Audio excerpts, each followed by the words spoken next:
తెలంగాణ రాష్ట్రం మొత్తం కూడా హైదరాబాద్ చుట్టే తిరుగుతున్నది. ఎందుకంటే హైదరాబాద్ ఒకటే పెద్ద ఎత్తున ఉపాధి అవకాశాలు కానీ, బిజినెస్ కానీ, మిగతా అన్ని అంశాలు కూడా అది ఎడ్యుకేషన్ కానీ, హెల్త్ కానీ, మిగతా అన్ని విషయాల పరంగా హైదరాబాద్ చుట్టే తెలంగాణ రాష్ట్రం తిరుగుతున్నది. కాబట్టి హైదరాబాద్ ఏ మేరకు ఎంత తొందరగా బలంగా అభివృద్ధి చెంది చాలా ముందుకు పోతే ఆ మేరకు తెలంగాణ రాష్ట్రం కూడా ఆర్థికంగా లాభపడుతుంది, తెలంగాణ ప్రజలు కూడా లాభపడతారు, తెలంగాణ ప్రభుత్వానికి కూడా ఆదాయం జరుగుతుంది. రైట్ సార్, మరి కాసేపట్లో మాట్లాడతాను సార్ మీతో. మనతోటి సీనియర్ జర్నలిస్ట్ అక్షర సత్యం గారు ఉన్నారు ఫోన్ల ద్వారా అందుబాటులో, ఆయనతో మాట్లాడదాం. అక్షర సత్యం గారు నమస్తే అండి. సార్ నమస్కారం సార్, మీకు ధనమిన్న పాపిరెడ్డి గారికి అందరూ నమస్కారం సార్. ఎస్ అక్షర సత్యం గారు, గ్లోబల్ సమ్మిట్ అయితే రేవంత్ సర్కారు అభివృద్ధి లక్ష్యంగా దూసుకుపోతుంది అన్నట్టుగా తెలుస్తుంది. దీనిలో 8-9 తేదీల్లో డిసెంబర్లో తెలంగాణ రైజింగ్ గ్లోబల్ సమ్మిట్ జరుగుతుంది. దీనికి ప్రధాని మోడీ గారిని ఆహ్వానించబోతున్నారు.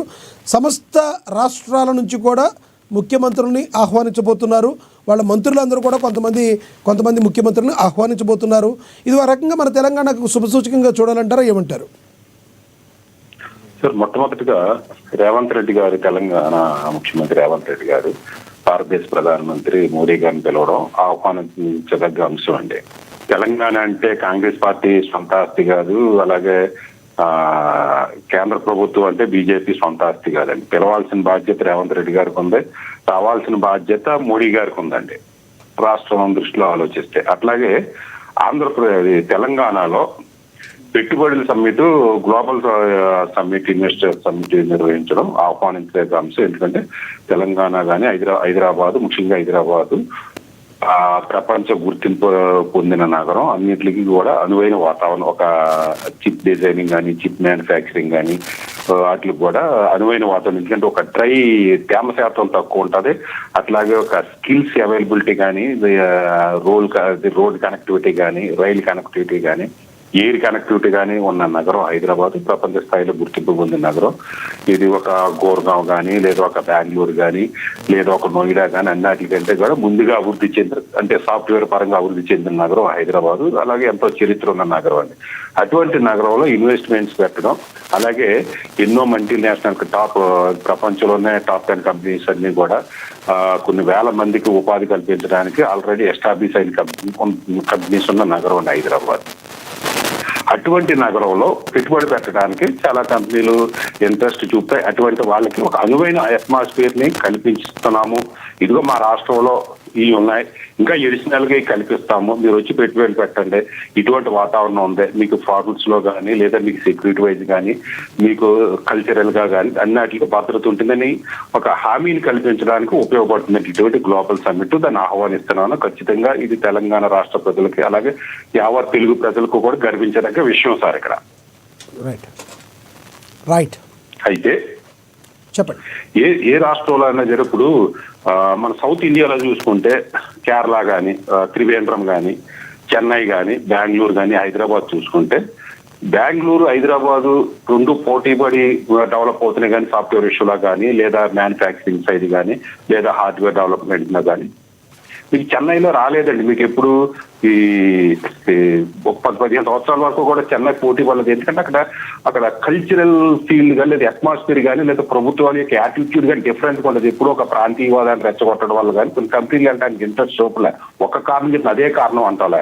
కానీ తెలంగాణ, కర్ణాటకలో ఏంటంటే అది లేదు కాబట్టి అన్ని కంపెనీస్ వచ్చినాయి. ఇప్పుడు ఇటీవల కర్ణాటకలో కూడా ఉద్యమం లేదు, కన్నడ పేరులో ఉండాలి, ఈ ఎంప్లాయీస్ అందరూ కన్నడ మాట్లాడాలి అన్న ఉద్యమం రావడంతో ఇప్పుడు కొత్తగా వచ్చే కంపెనీలు కూడా భయపడుతున్నాయి. 1-2 కంపెనీలు కూడా వెళ్ళిపోతున్నట్టు వార్తలు విన్నాం. అటువంటి వాతావరణం తెలంగాణలో కానీ, హైదరాబాద్ లో కానీ, లేదా ఎక్కడైనా సరే అటువంటి వాతావరణం రాకుండా చూసుకోవాలి. ఎవరైనా కంపెనీ పెట్టారంటే వాళ్ళు దేశంలో కానీ, లేదా ప్రపంచవ్యాప్తంగా ఉన్న స్కిల్ సెట్ అంతా కూడా తీసుకొచ్చి తన కంపెనీలో పెట్టుకుంటే వాళ్ళ వల్ల ఒక 5 lakhs శాలరీ ఇస్తే 10 lakhs వాళ్ళ నుంచి అవుట్పుట్ తీసుకురావడానికి ట్రై చేస్తారు.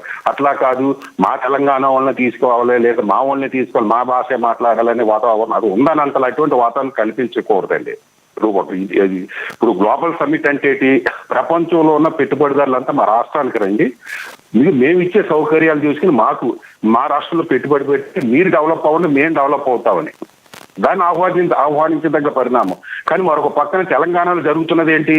మా సినిమాలు ఆడనివ్వం, మా రాష్ట్రంలో ఏది మా తెలంగాణలో అడుగు పెట్టినాము, మా తెలంగాణలో ఆస్తిని మీరు అమ్ముకుని వెళ్ళిపోండి అంటే మీరు ఏం సందేశం ఇస్తున్నారు? ఒక పక్కనమో ప్రపంచాన్ని అంతా ఆహ్వానిస్తున్నారు, ఇంకో పక్కనమో మేము సినిమాలు ఆడినాము, మేము మనం ఈ ఆస్తులు ఉండడానికి కుదరదు, మీరు మా రాష్ట్రంలో అడుగు పెట్టడానికి కుదరదు అని ప్రభుత్వాలు భయపెడుతుంటే ఇప్పుడు ఎవరో ప్రతిపక్షంలో ఉన్నాడంటే అధికారంలో రావడం కోసం అన్నాడు అనుకోవచ్చు.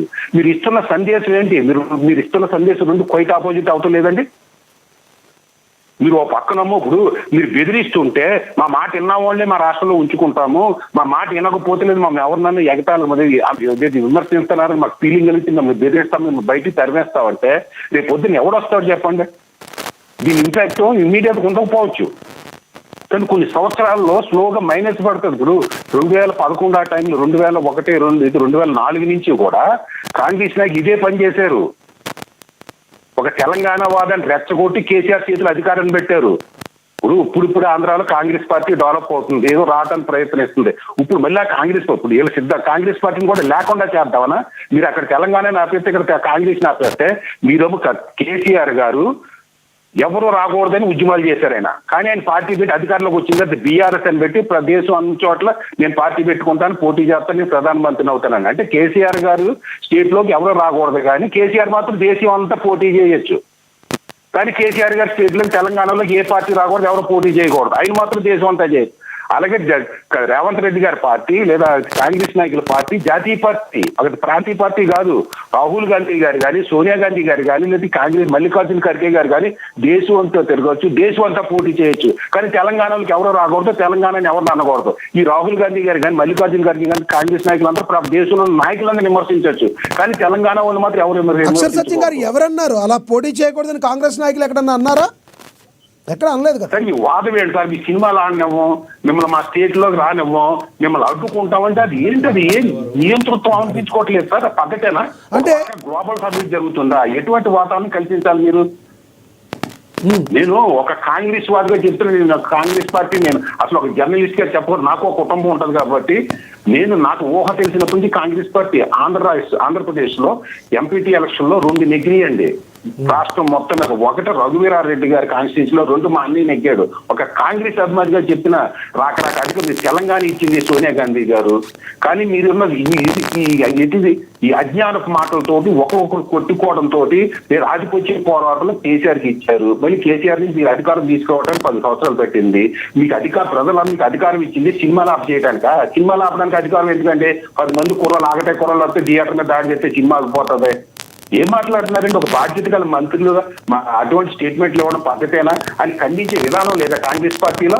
ఇప్పుడు మీరు తెలంగాణ వాదాన్ని ఎంత రెచ్చగొట్టది టీఆర్ఎస్ కు ఉపయోగపడుతుంది కానీ కాంగ్రెస్ కు ఉపయోగపడదు. మీరు మంత్రులుగా ఉండి, ముఖ్యమంత్రిగా ఉండి, మంత్రులుగా ఉండి, ఎమ్మెల్యేలుగా ఉండి కేసీఆర్ గెలిపించడానిక? ఇప్పుడు ఒకటండి, గ్లోబల్ ఇన్వెస్ట్మెంట్ సమ్మిట్ జరుపుతున్నామంటే అందరిని ఆహ్వానించడానికి అటువంటి వాతావరణం కల్పించి తెలంగాణను అభివృద్ధి చేయండి, హైదరాబాద్ అభివృద్ధి చేయండి. తద్వారా దేశం బాగుపడుతుంది, దేశంలోని ప్రజలందరూ బాగుపడతారు. ఇప్పుడు హైదరాబాద్ బాగుపడి తెలంగాణ బాగుపడితే దేశంలోని ప్రజలంతా కూడా ఫలితాన్ని ఆ ఫ్రూట్స్ ని అనుభవించినట్టే. రైట్. అటువంటి వాతావరణాన్ని కల్పించమని నేను కోరుకుంటున్నాను, అంతే తప్పించి నేను ఎవరిని విమర్శించడం లేదండి. మా స్టేట్ లోకి ఎవరో రాకూడదు, మా మాట వినకపోతే బయటికి తలివేస్తామంటే దాని ఇంపాక్ట్ స్లోగా ఉంటుందని నేను చెప్తున్నా. రైట్. అక్షర్ సత్యం గారు మళ్ళీ మాట్లాడతాం మీతో. మనతో స్టూడియోలో అందుబాటులో ఉన్నారు కాంగ్రెస్ నేత సునీల్ గారు, ఆయనతో మాట్లాడదాం. సునీల్ గారు నమస్తే సార్. నమస్తే అండి. నమస్తే సునీల్ గారు. ఫస్ట్ ఆఫ్ ఆల్ కంగ్రాచ్యులేషన్స్, ఎందుకంటే గ్లోబల్ సమ్మిట్ అని నిర్వహిస్తూ మరి విదేశీ పెట్టుబడులే లక్ష్యంగా కాంగ్రెస్ పార్టీ రేవంత్ సర్కార్ దూసుకుపోతున్న విషయాన్ని మనందరం కూడా గమనిస్తున్నాం. మరి ప్రధాని నరేంద్ర మోడీ గారితో సహా దేశంలోని అన్ని